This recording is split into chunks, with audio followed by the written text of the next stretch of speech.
is Sarah Arnfire, and I'm delighted to be here with you this evening. Thanks for choosing Public Image as your breakout.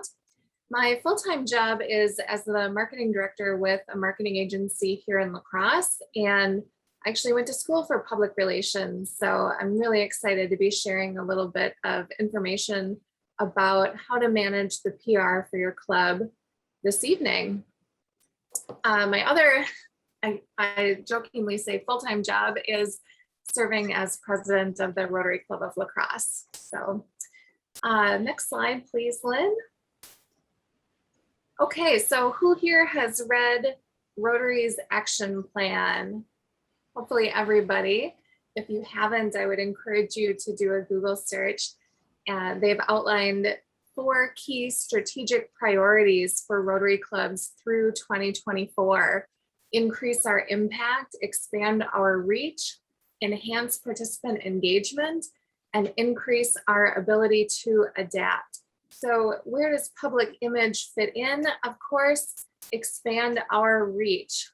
We can help expand Rotary's reach by sharing the stories of the impact that we as Rotarians are making in our communities and in the world. Next slide, please, Lynn. All right, so quick definition. What is public relations? It's a strategic communication process that uses a variety of media tools to promote a favorable image and develop positive relationships with the public. That kind of feels like a lot of jargon. What I think people default to when they hear public relations or PR is sending a news release to the media and getting some media coverage. But public relations is really a broader term that can encompass lots of different communication efforts. So that could be things like managing a social media presence, publishing a newsletter or a bulletin, publishing brochures, promoting your events, doing sponsorships. Something as simple as wearing your Rotary shirt or pin could be considered a public relations effort. Basically, it's anything we can do to promote a favorable image of Rotary and the activities that we undertake. Next slide, please. So media relations is a subset of public relations. Media relations means working with journalists and editors to tell our story. Next slide. Often in public relations, you'll hear the term earned media. So earned media is media coverage that we're earning from a third-party source compared to what's often referred to as owned media. Owned media is something that we control, like our social media presence or our website.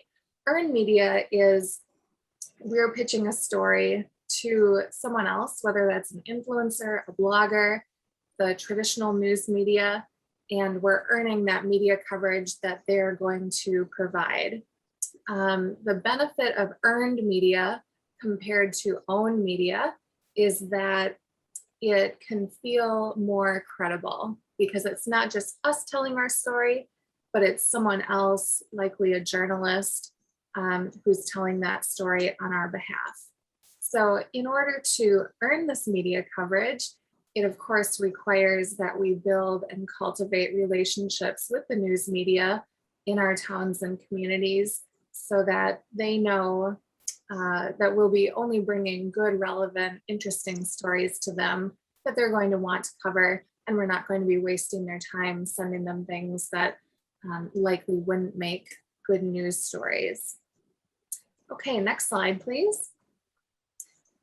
So before we jump into the tactics around media relations, I just want to offer a reminder that in all of our strategic communications, we want to be sure that we're following the Rotary brand.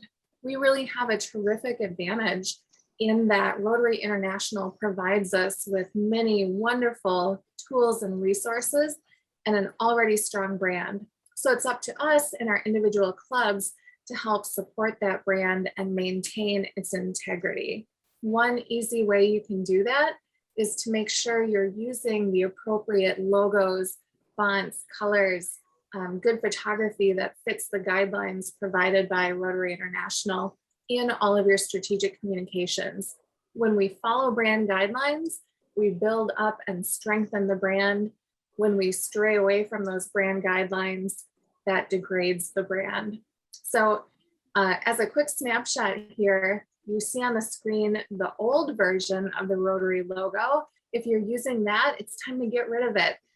You can build a new logo for your club using a utility found in Brand Center.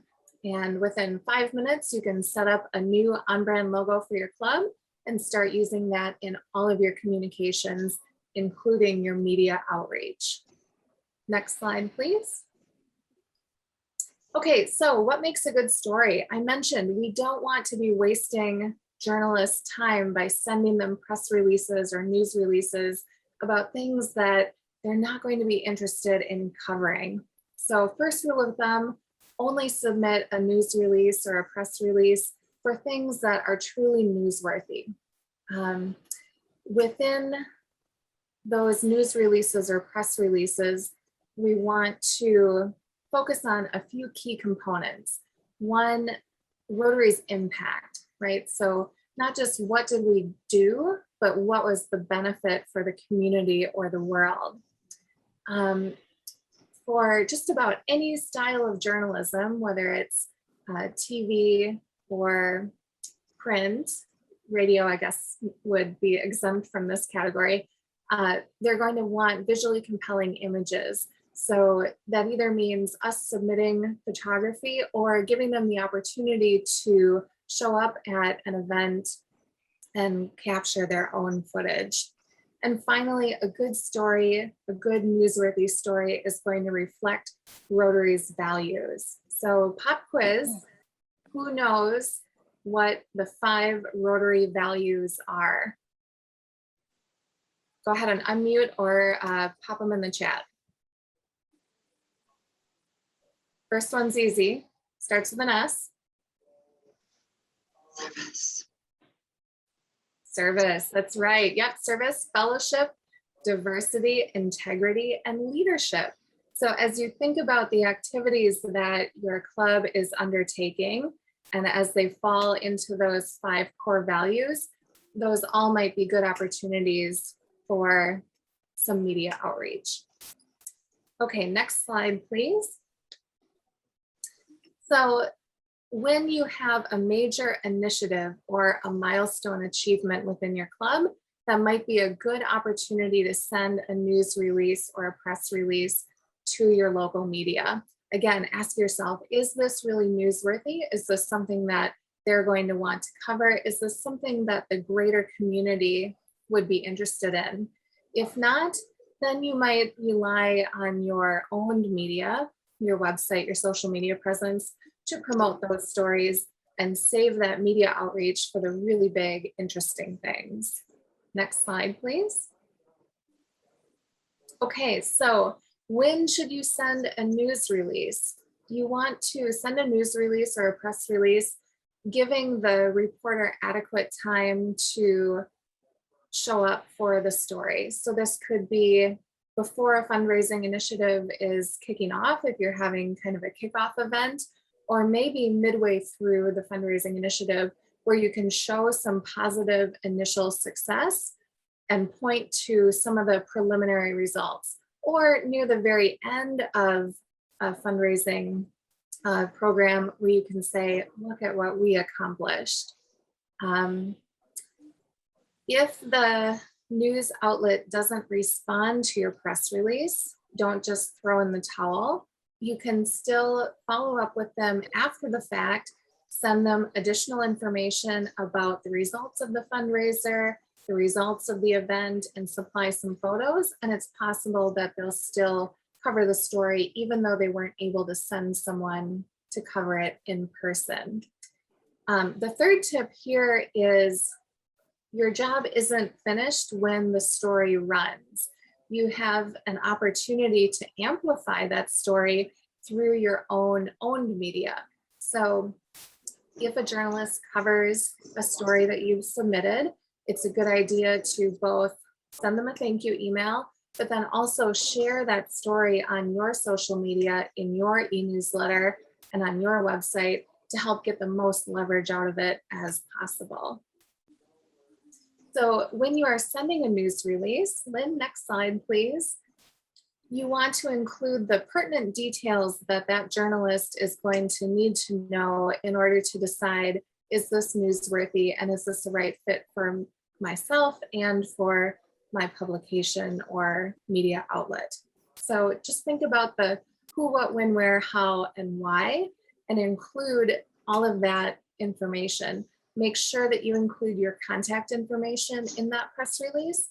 And also, if you can include the contact information of a secondary source, that will be attractive to many journalists. So for example, if you had a strategic partner in the initiative or project, if you have someone whose organization benefited from the fundraiser, they really like it when you can include multiple sources for them to contact.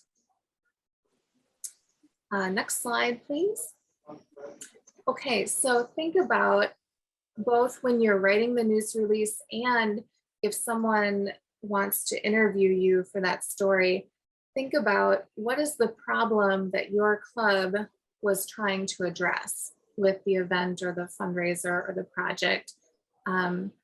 If it's possible, include some statistics about the scope of the problem or the scale of the problem. Talk about why your club chose the issue. This could be a little bit of a human interest angle.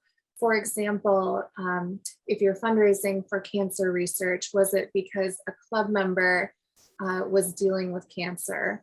Talk about the why and bring in the human emotion here. And then talk about what action the club took. So did you use a creative approach to fundraising? Did you find a strategic partner? You know, were you partnering with a Lions Club or something kind of neat like that? Everybody loves the kind of hero's journey. So what obstacles did the club face over the last year and a half, right? It was COVID, but there's always challenges. And so talking about what those were and what you did to overcome adds additional value to that story. And then finally, what were the results? And this can be, if you're only partway through, what are the results to date? Or if you're completely finished or close to wrapping up, what were the results there? Again, tying it back to hard data and or that human interest, you know, who was helped, how did they benefit, would be interesting and compelling. Okay, next slide, Lynn.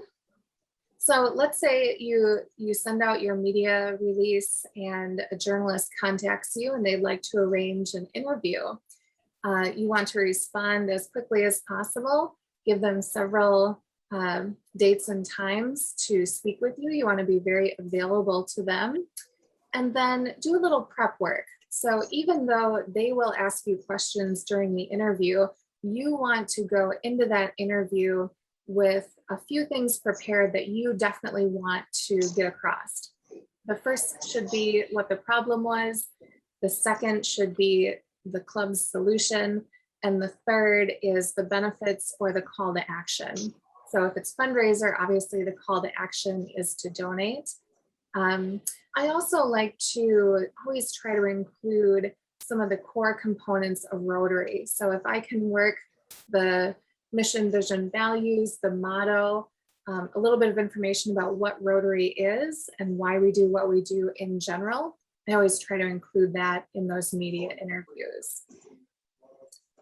So next slide, please.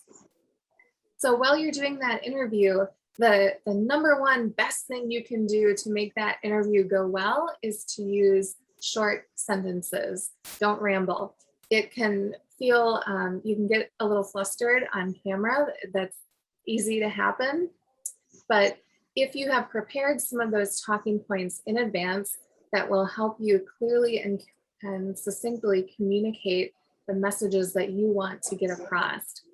As the journalist is interviewing you, it's okay to take a pause before you respond. Collect your thoughts, make a statement, pause, smile, take your time. You don't need to feel rushed. A typical news story will be pretty brief, and so they're not looking for long responses. If they get 3 good sentences out of you, they'll consider that a win.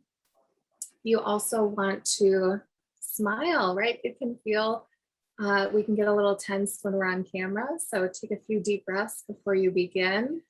Pause before answering. Have a nice, calm, relaxed smile on your face. Look the interviewer in the eye and respond as if you're having a conversation with them. It's okay to ignore the camera. And then finally, be conscientious of what you wear to that interview. Rotary apparel is a great choice. If you're not going to wear Rotary apparel, just try to avoid anything with a really busy pattern, especially things with stripes. Solid colors tend to look best, and then you want to keep jewelry and makeup looking natural. Okay. Lynn, did you want me to take questions, or do we need to move on? I think I'm thinking we might want to jump to Patty, because I'm concerned we're going to run out of time. So if people, let's take questions for 3 minutes, and then Patty, can we jump to you in 3 minutes? Okay, so questions for Sarah? Not all at once. If there are no questions, we're going to jump right to social media, because the other 2 presentations, you guys, are recorded, and I can provide you those links so that you can watch the recordings. But we got Patty live here. So Patty, I'm going to fumble my way through screen sharing again. All right, no problem. Well, she's you doing say that now. While she's doing that, so my name's Patty Hernandez. I'm from the Janesville Noon Rotary Club, and super proud of that.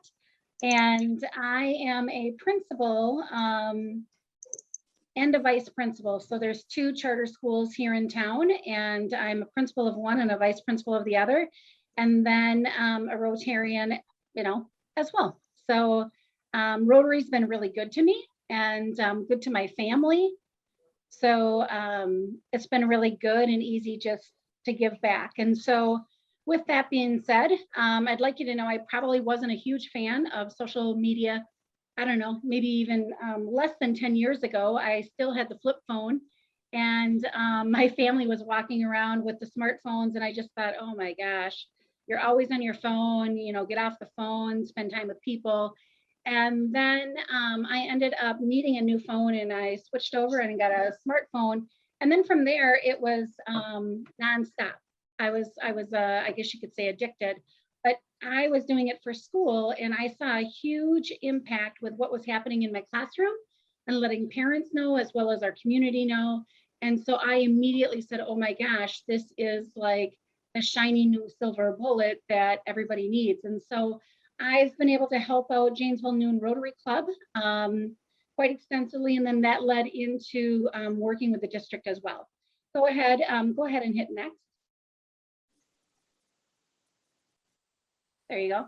So there's all different types of social media, and I chose tonight to really focus in on Facebook. And the reason why I chose Facebook is because most of our clubs have Facebook, but not necessarily, I would not call them vibrant or engaging.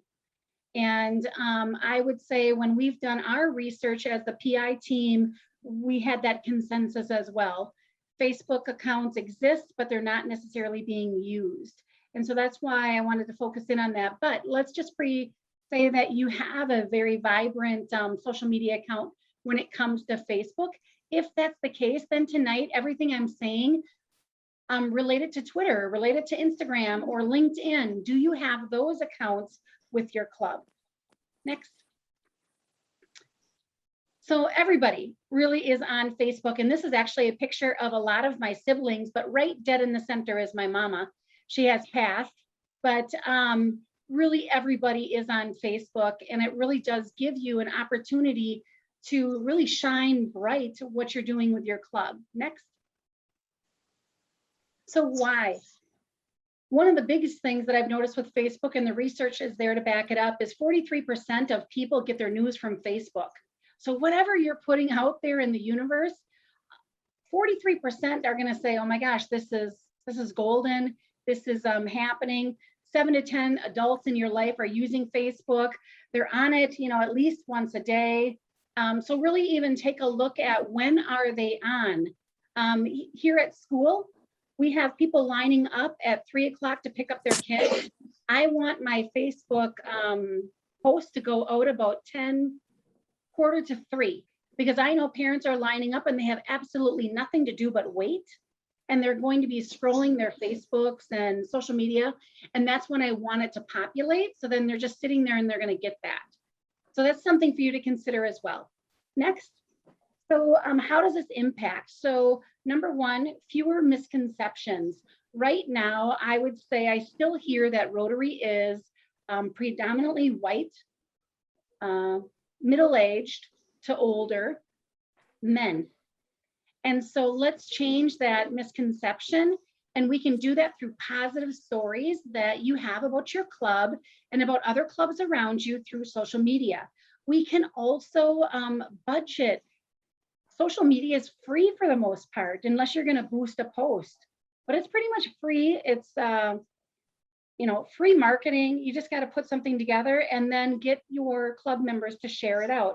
And it's pretty efficient. I mean, within hours, a very large percentage of your community could know that you have something moving forward or something just happened. Next. So it's an excellent tool. Like I mentioned, it's free. People can channel in. It's a way to connect with others. And truly, in many ways, it's your website. It's not, but it is.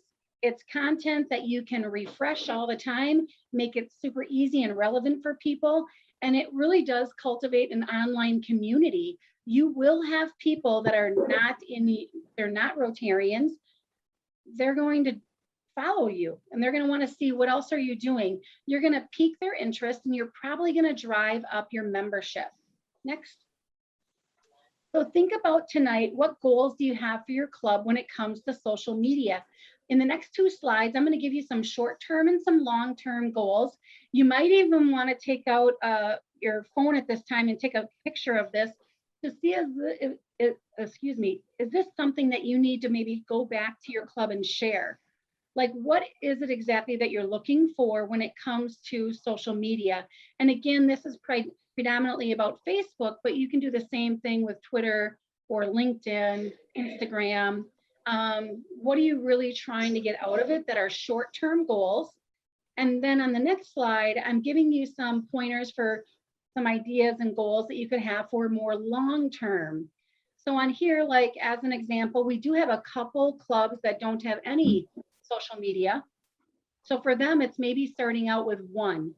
And Facebook truly is the most popular when you're looking at those 4 others. But for you, maybe you have your Facebook, like I mentioned, but you don't have LinkedIn or you don't have Instagram. I will tell you that each one of them cater to a different audience. And so it depends on who you're trying to drive and get to know. And that's the actual social media platform that you're going to want to cater into if you're trying to get to a certain group of people.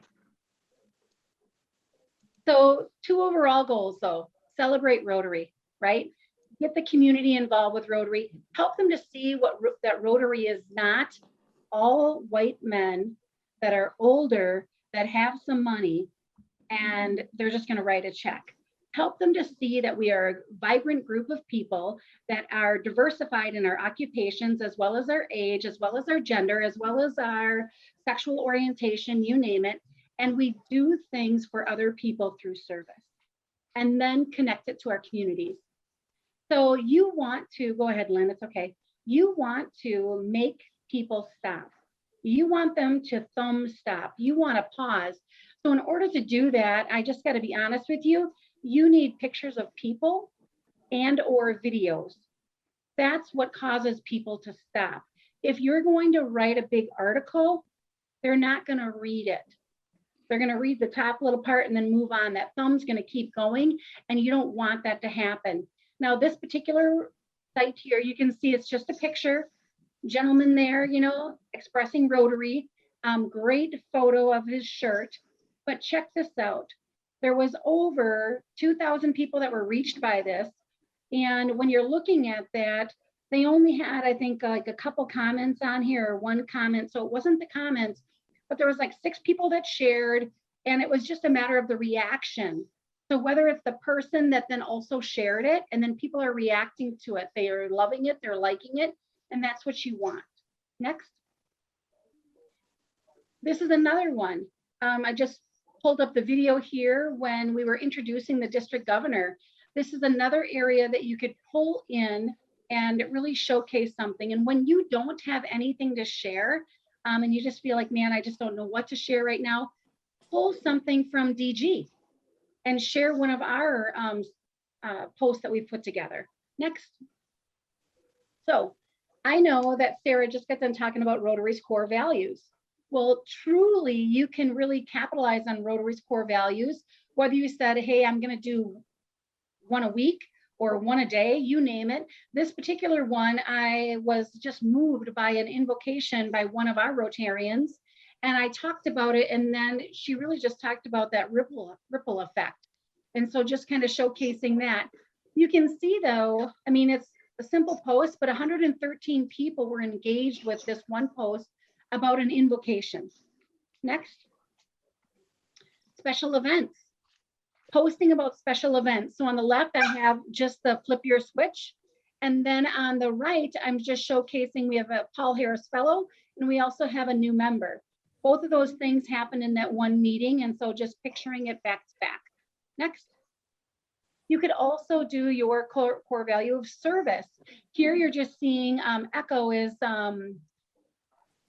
organization that really gives food out and things like that to people who are struggling. And what we did was we got a whole bunch of toys, gave them to them, and they were able to package them up without like kind of for Christmas. But I did the transform because Rotary is transforming lives. And in this one photo, I'm capitalizing that we're transforming the lives of our children in our community. Next. And then just marketing. So using it to showcase the fellowship. We are hungry for other people in our lives right now. This pandemic has almost destroyed many people with mental illness and things like that. We want that basic human need of getting together with other people. So this is just another one where Rotarians got together on the back porch. They learned about bees and honey and everything else, and even ate some honey. But just showing that in Rotary, you're among friends and there's fellowship there. Next, you can also market diversity. And this is an area that I know a lot of our clubs struggle with because we have a tendency to think about race. Think about other things, diversified in vocation. So October, we have our vocational month. So when you're thinking about things like that, you can add, what happened. Here, this was a vocational day at Ace Hardware. And Dave right there was putting on a huge spread, but we knew we were going to talk about that. Next. Got to scroll up a little bit more. Keep scrolling. There you go. So another one here is leadership. Great picture of people that are maybe potential future district governors, but showcasing that leadership and what it means. And we can, use every single core value that Rotary has and capitalize on it. Maybe the first week of the month, you're going to focus one post a month on leadership. Second week of the month is going to be focused on service. So you can do things like that and have more of a system. Next. Another way you can market on Facebook is integrity. Here, I showed just a picture of a little guy. He's eating our sweet corn, and the sweet corn came from our sweet corn roast that we do. It is a fundraiser that we put on, but there I'm basically thanking our sponsors, our volunteers, our attendees, just for an outstanding fundraiser. And that's just, again, showing the integrity of our club and what we do to help our community. Next. Fundraising, 2 different ways. You tell me which one is probably going to get more of a reaction, writing a big check and showing that, or showing that we're actually going to do some elbow grease and work a little bit. I don't have the engagement right there, but I'm pretty sure the one on the left weighed more with engagement than the one on the right. I'm not saying don't do the one on the right, just realize that it's probably a little bit more effective to show when you're at work. And then easy peasy, Thursdays, Throwback Thursday. You have all those pictures from years ago. Use those and do hashtag TBT, Throwback Thursday, and that's all you have to say. Pictures usually say everything. Next. You can also are you trying to communicate something or are you marketing? So here's 2 posts that were done about the same thing. I posted one just introducing like, hey, we're going to be having a scholarship luncheon. So this was like the pre-post of what's going to come. And then I had a post at the end after the scholarship luncheon that featured our speakers as well as our students. The first post, I only had 58 people reached, 3 engagements. The second post, I had over 1,300 engagements and over 2,600 people reached. Same effort, same amount of time, it worked. Next, boosting a post. Now you can boost a post, especially if you have a great post that you want to boost. And I highlighted there for you where you can boost it. And it really is very cost effective, super, inexpensive for your club. And especially if you know you have something good and you want to boost it, I would recommend that your club does that. Then how to increase engagement. Be that news source for people. You already heard earlier tonight that people are using Facebook, social media as their newsworthy source. Be the news source. Post often. I posted about a National Hat Day. In 2016, our Rotarians, and this is before I was a Rotarian, they had a derby hat day. And I found all these pictures of all these ladies and men wearing cool hats. And on National Hat Day, I just put together a slideshow, like a movie. And it was just all our Rotarians from 2016 wearing hats and having a good time. And I just put National Hat Day, Rotarians, giving back in 2016. So it was almost like a Throwback Thursday moment. But, and then where people are at, reach them where they're at. Then engage with followers. You want to put something out there that you want them to actually engage with. So sometimes when I'm feeling maybe like I just don't have something, I'll do something random. It's chocolate chip cookie day, whatever. And I'll put something out there. What's your favorite cookie, whatever, just to try to get some engagement going. But don't be afraid either when somebody maybe gives you some negative feedback, or maybe even when they unfollow you, because a lot of times they're going to like your page, but sometimes they're going to unfollow. Maybe they don't want daily updates. And you might have done that with some of your own family where you're still following them, but you're Patty, we've got about 45 seconds. All right, and I'm almost done, right? So Yep. Scroll again. I can do this. Then going forward, like our page. If you have not liked the district Rotary, the district page, like it. And just thank you so much. We are on LinkedIn. We are on Facebook. We're on Twitter. We have different avenues for you. And I did it, I think, under 10 minutes. Yes, you did. And hey, everybody, all these presentations, the ones you've heard and the ones we didn't get to, are going to be on the district website. The public image link says show and tell. When you click on it, it says public image. When you click on that, I'm going to get them to Heather maybe tonight. Probably they'll be there next week. And I'll be following up with everybody with an email. Thank you so much.